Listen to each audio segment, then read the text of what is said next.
Salut à tous, c'est Milandrune de la Cabane des Cartes. Euh, on va faire aujourd'hui la deuxième vidéo sur les émotions.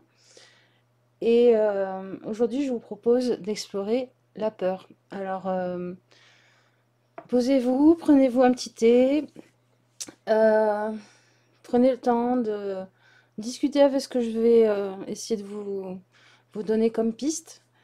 Euh, alors tout d'abord, pour ceux qui n'ont pas déjà vu la première vidéo, pourquoi j'appelle ces vidéos Nos émotions sont nos maîtres? Parce que en fait, euh, soit elles sont nos maîtres dans le sens où elles nous maîtrisent, elles nous empêchent d'avancer et elles nous tétanisent ou nous mobilisent entièrement à leur service, nous empêchant de faire ce qu'on a vraiment envie de faire.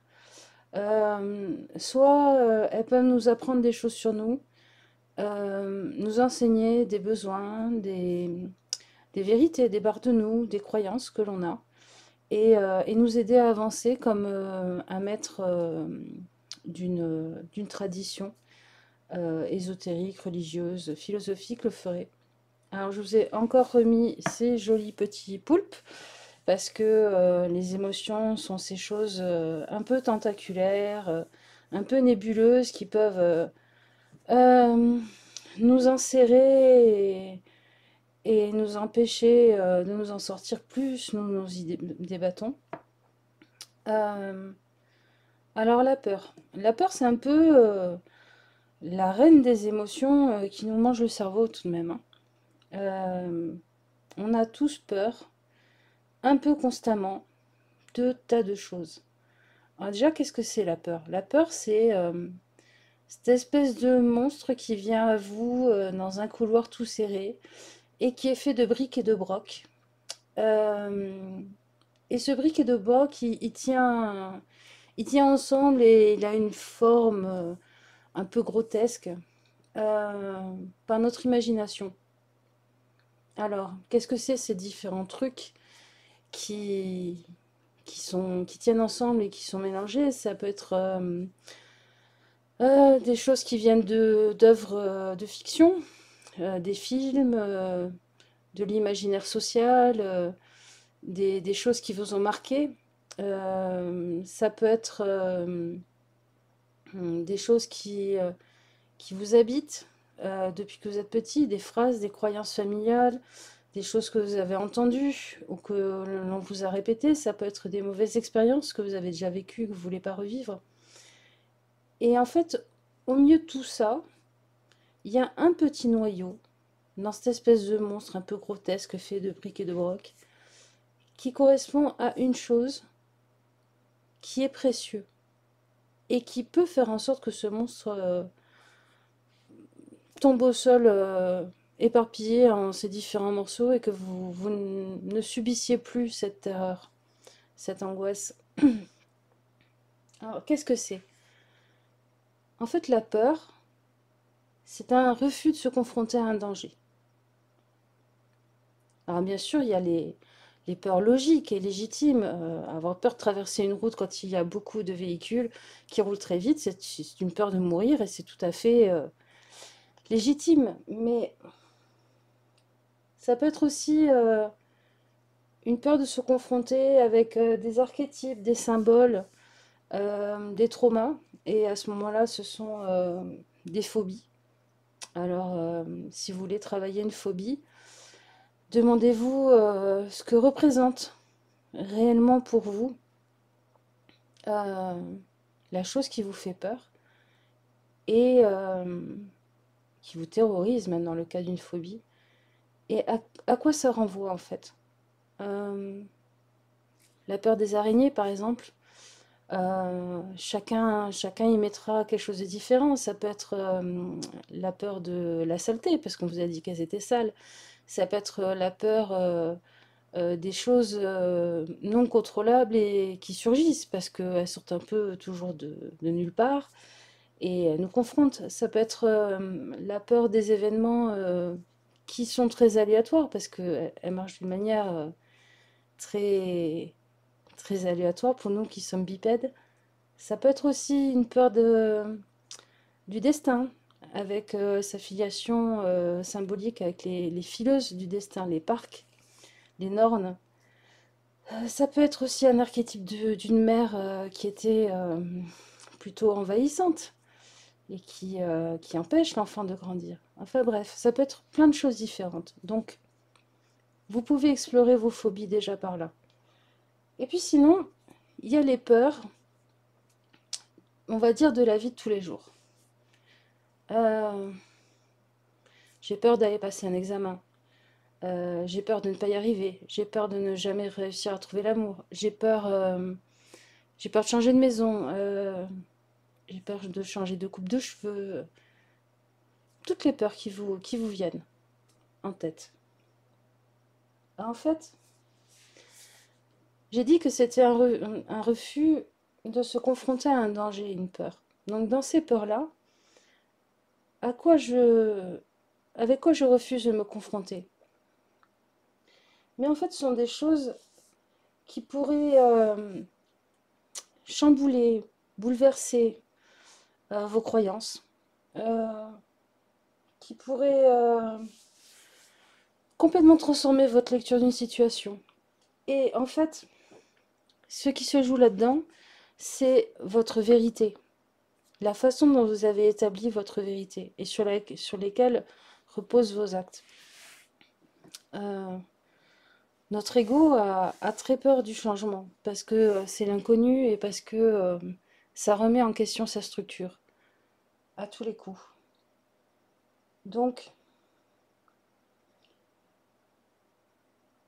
c'est une crainte quelque part de devoir se remettre en cause et de se sentir obsolète quelque part. Donc au final, quand vous avez peur de quelque chose, essayez de calmer un peu votre imagination, votre mental qui part dans tous les sens, et demandez-vous, qu'est-ce que je suis? Qu'est-ce qui me fait, avec quoi j'ai peur de me confronter? Qu'est-ce que cela met en danger en moi ou dans ma vie, comme vérité établie? Hmm. Prenons quelqu'un qui toute sa vie a été éduqué dans une tradition intolérante, raciste, voyant un groupe différent de lui et opposé à lui. Euh, il aura très peur de parler à quelqu'un d'un de ces groupes. Et en fait, il y a une raison très simple. C'est que premièrement, on lui a toujours dit que ces gens-là étaient comme ci, comme ça, machin et tout ça. Et donc, on lui a appris à en avoir peur. Mais au-delà de ça, si il venait à discuter avec l'un d'eux et que il se mettait à les voir autrement, cela ferait s'effondrer toute la structure de croyance, de fonctionnement, d'attachement à sa famille, de système de croyance dans lequel il s'est construit. Donc c'est normal qu'il ait peur, parce que ça le pousserait à se remettre en question en fait, à se construire autrement. Donc, les questions que vous pouvez vous poser quand vous avez peur, c'est qu'est-ce que je fuis? Qu'est-ce que cela met en danger en moi ou dans ma vie? Et est-ce que j'ai un intérêt à le fuir ou pas?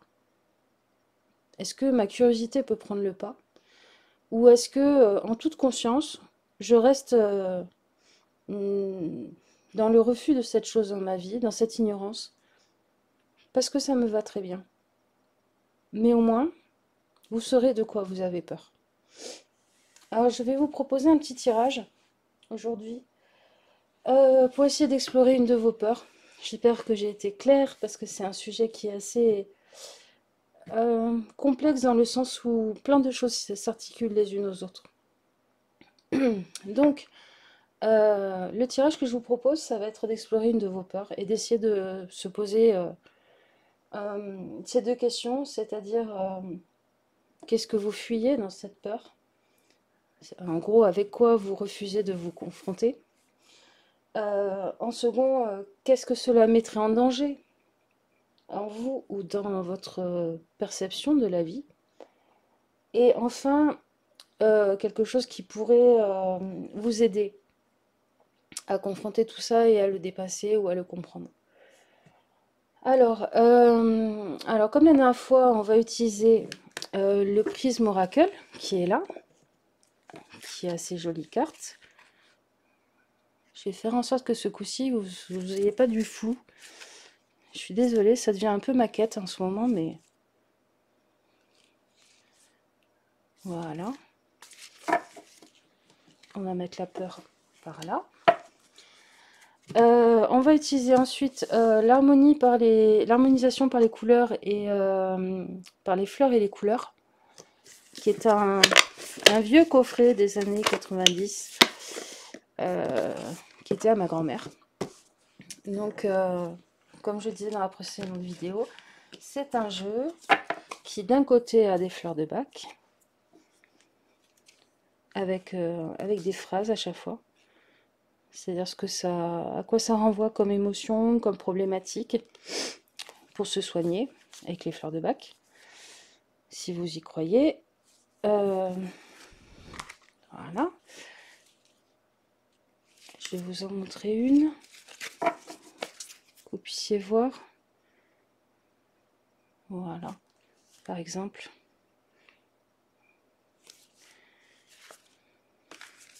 Et elles sont à l'envers. Châtaignier rouge. Et donc c'est un jeu qu'on peut utiliser aussi, enfin que moi j'utilise par les couleurs, c'est-à-dire que quand je vis quelque chose, je vais aller regarder les dos de cartes et trouver les cartes qui résonnent avec mon émotion. C'est vraiment un travail passionnant à faire sur soi. Donc, je n'ai pas regardé qui était qui et je le mélange. On aura 3 groupes. Voilà. Je tirerai aussi une de ces 4 cartes parce que je pense que la peur est liée au bleu, violet. C'est des couleurs qui les représentent bien. Hop là. Et puis, en petit conseil, on prendra une carte de l'oracle de Mélisse, qui est vraiment un petit oracle qui est normalement fait pour les enfants, mais alors moi je le trouve féerique, tout doux.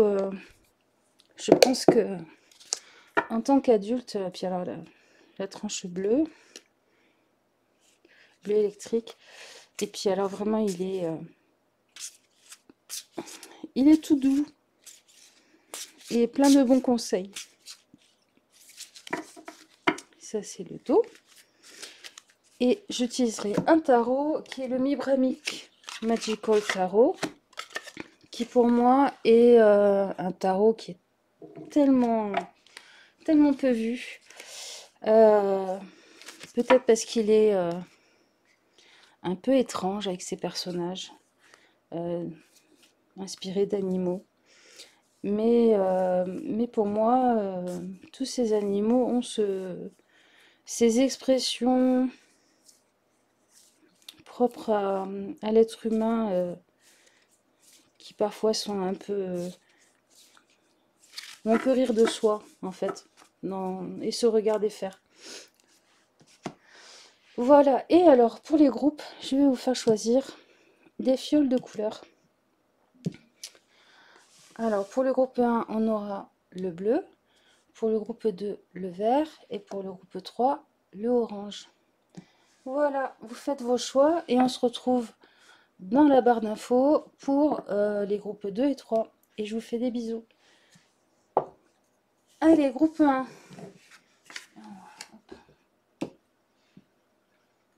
Je vous ai inversé encore. Non. Alors, groupe 1, on va regarder d'abord ce qui vous fait peur. Qu'est-ce que vous fuyez? À quoi vous refusez de vous confronter? Ensuite, là, on aura qu'est-ce que cela met en danger ou dans votre vie et votre perception des choses. Et en troisième, une chose qui pourrait vous aider. Voilà. Alors, la chose qui pourrait vous aider. Tchouk.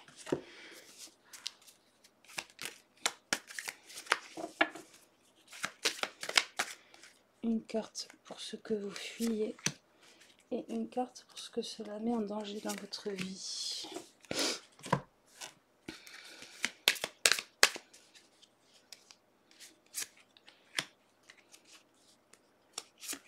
Et voilà, on est parti. Alors, à quoi vous refusez de vous confronter? Groupe 1.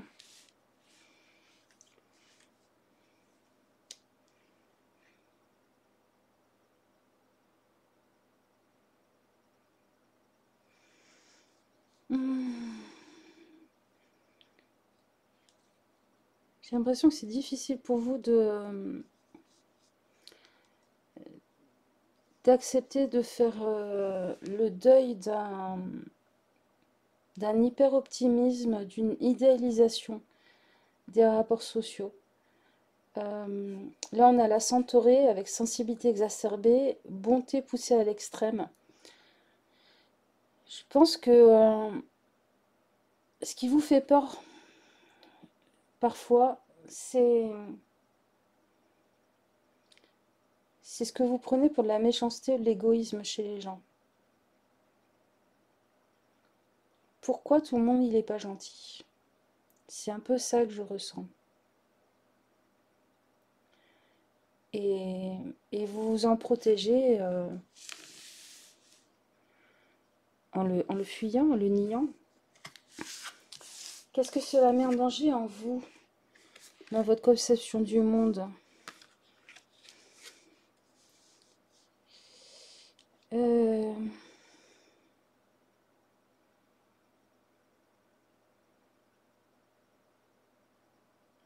Oui, d'accord. Accepter qu'en fait les gens sont pas juste méchants ou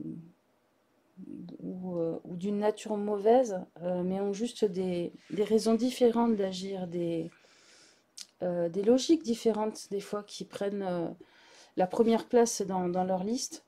Ça ça serait ne plus avoir d'excuses pour rester dans votre coin, isolé du monde. Euh, Ça serait devoir accepter la complexité des rapports humains et le fait qu'il faut s'intéresser aux autres êtres humains. Alors que je pense que vous êtes bien dans votre monde à vous, dans votre bulle. En fait, ça justifie votre bulle. Et alors, j'ose me débarrasser des empreintes pesantes du passé, un courage tout neuf m'anime. Oui, accepter aussi peut-être faire un travail sur des vieux traumas, sur des choses pas cool qui vous sont arrivées et comprendre que les choses sont pas, les humains sont pas simples, quoi. C'est pas blanc ou noir, méchant, gentil. Euh, Bien sûr, il y a des victimes et des bourreaux, mais on ne naît pas victime, on ne naît pas bourreau. Et cette complexité-là, c'est difficile à accepter pour vous. Et peut-être aussi que vous auriez peur que, pour ceux qui ont vécu des choses très dures, peut-être aussi que vous auriez, ça risque, comment dire, ouf, comme si votre statut de victime pouvait être remis en question. Et absolument pas en fait. On est victime de quelque chose qui s'est passé, on est victime d'une personne dans ses agissements, euh, et même si la personne s'avère plus complexe, s'avère euh, pas entièrement noire, mais un peu grise, ce qui s'est passé, dans l'événement, vous aurez toujours été la victime. Donc n'ayez pas peur de ça pour ceux qui vivent ça. Qu'est-ce qui pourrait vous aider? Force de l'arbre, prends un arbre dans tes bras et donne-lui tes peurs. Il va les transformer grâce au pouvoir de ses racines. Il te donnera en échange la force, du courage, de la volonté et de la confiance. Ah, vous voyez pas. C'est bête ça. Et châtaignier rouge, préoccupation pour les autres, couleur bénéfique jaune. Oui, vous reliez, c'est ça qui me vient. Vous reliez d'abord à la nature, c'est-à-dire autorisez-vous à sortir, à aller dans des parcs, à aller dans des forêts, et tout ça. Peut-être du coup nouer des contacts avec d'autres passionnés de la nature, d'autres personnes qui se sentent peut-être plus en confiance avec un arbre qu'un être humain, et puis petit à petit, ça fera une rééducation. Parce que vous êtes quelqu'un d'empathique, vous avez envie de vous soucier des autres, euh, mais pour vraiment aider les gens, il faut comprendre leur complexité, il faut comprendre leur rouage, il faut comprendre... euh, je vais vous donner un exemple, une personne qui qui double tout le monde dans une file d'attente, qui est exécrable en faisant ça. Peut-être que pour lui ou elle, cette personne est en train de se voir comme un héros parce que il gagne du temps, qu'il va passer avec ses enfants et puis il se voit un peu comme un winner et peut-être qu'il se dit que tous ceux qui font la file sont des cons. Je dis pas que c'est bien ou c'est mal, hein, mais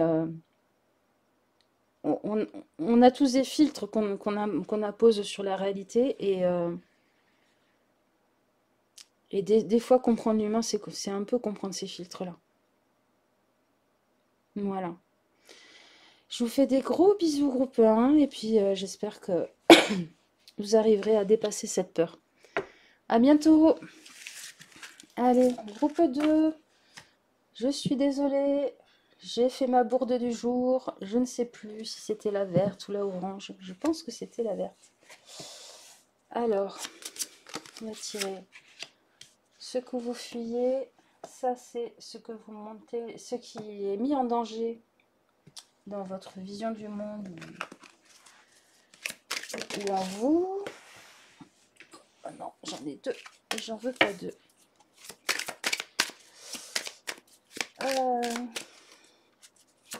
Voilà, ça c'est ce qui pourrait vous aider. Alors, ce qui pourrait vous aider, ça va être aussi, décidément, tac, une carte de l'oracle de Mélisse.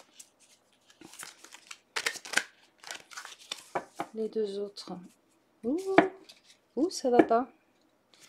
Là, il y a encore plein des émotions du groupe 1 sur le jeu. Les tarots, c'est parfois des éponges à émotions. Hein. Voilà. Et ensuite, là. Et là. Allez, groupe 1. Alors, on va regarder ce que vous fuyez dans votre peur. Alors, le ou, souffrance résultant de pensées ou sentiments négatifs. Sensibilité exacerbée. On est encore dans les sensibilités exacerbées, décidément. Hop, ça serait mieux si vous voyez. Je vous mets le ou. Voilà. Alors, ce que vous fuyez, ce qui me vient, c'est grandir, c'est, je dirais pas devenir méchant, mais c'est devoir se mettre dans la course à l'échalote, dans la compétition, dans euh, le, devoir toujours montrer qu'on est plus fort que l'autre et tout ça, alors que vous avez peut-être envie de rester dans cette fraîcheur, dans cette, je vais pas dire naïveté, mais ce côté échange et bienveillance que des fois les enfants ont entre eux, c'est-à-dire tiens, je te prête mon jouet. Oh, tu veux venir avec moi? Je vais faire ça. Et grandir, ça serait devenir piquant. Devoir devenir piquant. Un peu, j'ai l'impression. Donc c'est ça que apparemment vous fuyez dans votre, avec votre peur. Qu'est-ce que cela met en danger en vous, dans votre vie?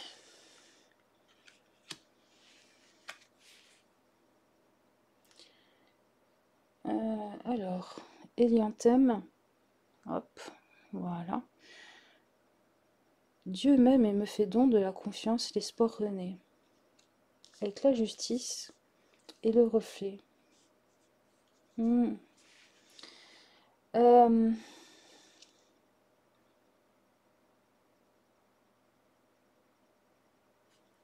Ouf, d'accord. Alors, je pense que ça n'a pas parlé à pour tous, mais ce qui me vient, c'est une attache très forte à un traumatisme. C'est en fait accepter de grandir, de sortir de l'enfance, ça serait accepter, devoir accepter euh, que tous les adultes ne sont pas des méchants et,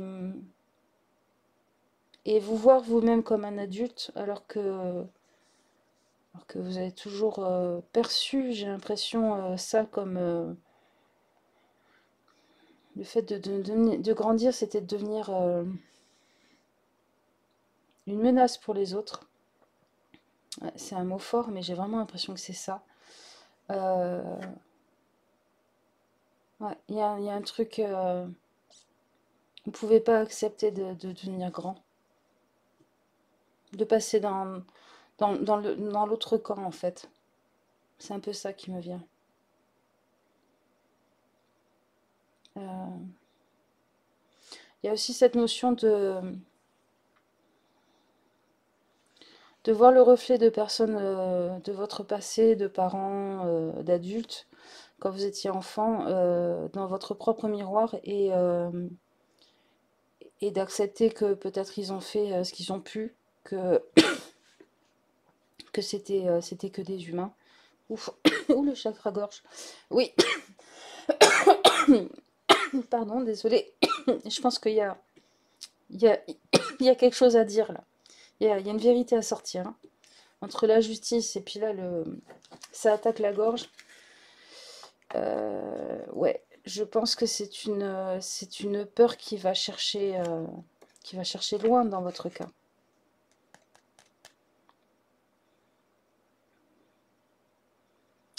Ouais, l'espoir renaît. Hmm, l'espoir. Je pense que ça touche à la confiance aussi. Euh, on va voir ce qu'il vous propose pour vous aider un peu. Alors, dragon. Hop, vous voyez pas, vous voyez. Tout dragon, ton dragon veille sur toi, demande-lui de te protéger, de te rassurer quand tu en ressens le besoin. Sa chaleur va te réconforter, médite avec lui. Et le pin sylvestre, manque de courage, désespoir, absence totale de confiance en soi. Ouf, oui, ouais. Euh, je pense que la chose qui pourrait vous aider pour arriver à commencer à marcher vers cette peur en la regardant bien dans les yeux, c'est, et je pense que c'est une phrase que vous pouvez vous dire en vous regardant dans le miroir, vu qu'on a la réflexion, c'est je suis un adulte chouette. Je suis un adulte qui ne fera pas du mal à un enfant. Je suis un adulte en qui on peut avoir confiance. Je suis un adulte qui est gentil, qui est dans le partage. Voilà, tout ce que vous voudriez être idéalement comme adulte. Et je pense que votre dragon, regardez comme il est joli sur son petit champignon là. Je pense que votre dragon, c'est votre âme d'enfant, tout simplement. Et votre âme d'enfant veille sur vous. Et vous pouvez lui demander de vous rassurer, oui, quand vous en ressentez le besoin. Il y a beaucoup de courage. Et votre courage, il se situe aussi dans votre enfant intérieur. Donc, allez puiser dedans. Et puis oui, enfin, vous avez le droit de refuser le monde que peut-être on vous a appris quand vous étiez petit, que quand on est grand, on joue des coudes, que c'est normal d'écraser le voisin, tout ça. Vous avez le droit de dire merde à tout ça. Autorisez-vous-le dans les miroirs. Ouais. Je vous fais des gros gros bisous, groupe 2. J'espère que ça vous aidera un peu à passer à travers cette grosse peur. Et je vous souhaite plein plein de courage. Bisous. Groupe 3. Groupe 3. Hop. Allez. Tchouk.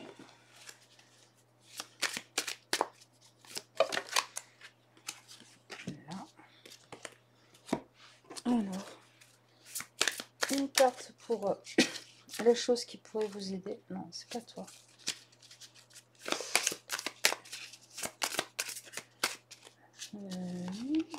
Ouh, elle veut pas venir. Compliqué de vous aider. Ah ben voilà. Ensuite, on a qu'est-ce que vous fuyez? Oh, ouais, décidément. Ce tarot, avec moi, hein, c'est un vrai gentil. C'est vraiment... jamais il m'a dit les choses de manière dure et compliquée. Par contre, c'est vraiment une éponge. Une éponge émotionnelle.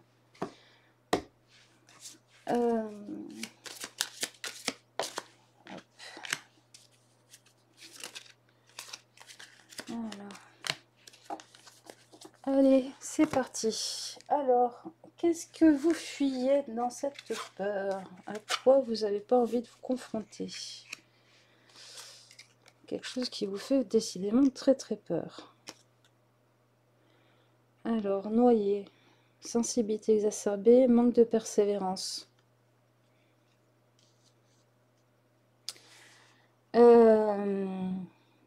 Est-ce que la chose que vous avez peur de confronter, ça serait pas votre fiabilité, votre capacité à être fiable dans un... Alors, ça peut être dans un travail de groupe, mais je pense dans un couple aussi. Tenir la distance, avoir ce qu'il faut aussi en soi, avoir les qualités qu'il faut, avoir...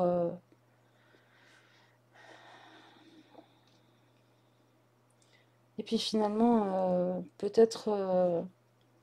oui, c'est une peur de l'échec, je pense. C'est ne pas avoir envie d'être confronté à l'échec et... Je pense que vous avez très peur du reflet de vous-même que pourrait vous donner une ou d'autres personnes dans une collaboration, quelle qu'elle soit. Professionnelle, amicale, amoureuse. On va voir ça un peu plus avec qu'est-ce que cela met en danger en vous, dans votre vie, dans votre perception de la vie. Prunus blanc. En moi, j'ai une source à laquelle je bois car elle me donne la force d'accomplir ma tâche. Ah oui, d'accord, je comprends. Peut-être que ça, peut-être que ça, même si ça vous empêche de vivre des choses, euh, ça a été longtemps une bonne excuse pour ne pas soit avoir à faire les efforts qu'il faut dans une relation, d'écoute, d'ouverture à l'autre, tout ça, soit devoir vous positionner, c'est-à-dire que peut-être que quelque part au fond de vous, vous savez pertinemment que vous vous feriez bouffer par quelqu'un d'autre et vous évitez la situation parce que Parce que devoir vous confronter, devoir en passer par des explications, des mises au point et tout ça, c'est automatiquement du conflit peut-être pour vous. Alors que ça peut être simplement euh, une mise au point, hein, une rectification du contrat, une- des explications parce que tout le monde ne mettait pas le même sens sur les mêmes choses. Et ouais, je pense que vous êtes quelqu'un qui idéalisait les relations. C'est-à-dire que il y a peut-être chez certains d'entre vous cette idée que si les gens ne vous comprennent pas sans que vous leur expliquiez les choses, bah, c'est que vous n'êtes pas fait pour être ensemble parce que, en fait, alors ça vous paraît délirant quand je vais le dire comme ça, mais ça devrait passer par télépathie. C'est c'est des amours très adolescents, ça, quand c'est dans l'amour. Des amitiés très adolescentes aussi, qui sont très fusionnelles. Euh, En fait, tout effort relationnel, tout effort que demande une relation est vécu comme un échec. Parce que, parce que le lien est tellement idéalisé que tout devrait couler de source. Euh, je pense que peut-être que la phrase on se comprend sans rien dire, ça vous fait rêver. Mais non, une relation adulte avec une personne, ben, ça demande, euh, ça demande des mises au point et des mises au clair. Et je pense qu'il y a autre chose pour certains d'entre vous. Il y a autre chose qui est en train de venir là. Hmm. Il y a peut-être certains d'entre vous aussi qui sont effectivement dans le fantasme d'une relation fusionnelle. Sauf que peut-être que vous ne sauriez pas y mettre fin si elle était très nocive pour vous. Vous êtes peut-être des aimants à pervers narcissiques et, et chez certains d'entre vous, ça explique ça, quoi. Attention, je ne saurais pas y mettre fin. Ouais, ouais, ouais. C'est. Alors, qu'est-ce qui pourrait vous aider? Groupe 3. Alors, ici, on a le noyer. Je suis ouvert aux échanges avec les autres sans pour autant dévier de ma propre route. Ouais, on est vraiment là-dedans. Tu sais, d'ailleurs, c'est le noyer deux fois. Dans la problématique, avec le manque de persévérance et la sensibilité exacerbée, et avec la solution avec je suis ouverte aux échanges avec les autres sans pour autant dévier de ma propre route. C'est rigolo ça. C'est peut-être quelque chose à faire avec les noix ou avec les noyers. Et alors, spirituel. Vous le voyez, oh, oh, c'est compliqué là. Tu es un être spirituel revenu sur Terre pour continuer ton chemin d'apprentissage sur la voie de la sagesse. Fais de ton mieux dans tes actes, tes pensées et tes mots afin de devenir un exemple pour les autres. Être spirituel ne veut pas dire tout accepter, mais savoir différencier ce qui est juste de ce qui ne l'est pas. Fais-toi tes propres opinions. Ouais, bah ça marche dans les deux sens, dans les deux groupes que j'ai distingués dans ce groupe-là, hein, c'est-à-dire ceux qui idéalisent trop les relations et qui auraient du mal à faire des efforts, et ceux qui ne sauraient pas se sauver eux-mêmes d'une situation catastrophique. Euh, Centrez-vous sur vous. Centrez-vous sur ce qui est bon pour vous. Et alors, ce qui est bon pour vous, ça n'est pas forcément ce qui est facile. Je pense qu'elle est là, la clé du mystère au chocolat. Euh, Ce qui est bon pour vous, parfois, c'est ce qui demande le plus d'efforts, ce qui va être le plus difficile à mettre en place. Pour ceux qui ne sauraient pas se sauver d'une relation, ça va être de savoir dire stop, de savoir dire non et dire c'est pas juste ce qui se passe là, j'arrête. Pour ceux qui n'arrivent pas à mettre suffisamment d'efforts dans une relation, à être persévérant, ça va être justement de dépasser des fantasmes fusionnels, euh, et de comprendre que une belle relation, c'est pas une relation où on se phagocyte l'un l'autre. Une belle relation, c'est une relation où la relation naît de deux individus, mais où les deux individus perdurent, continuent à exister. Parce que sinon, c'est un truc où deux cellules se dévorent et en fait, il y en a une qui finit par gagner et par manger l'autre. Voilà. J'espère que ça vous aura aidé dans votre peur. Groupe 3, je vous fais des gros bisous. Bon chemin. Et puis à la prochaine. Ciao, ciao!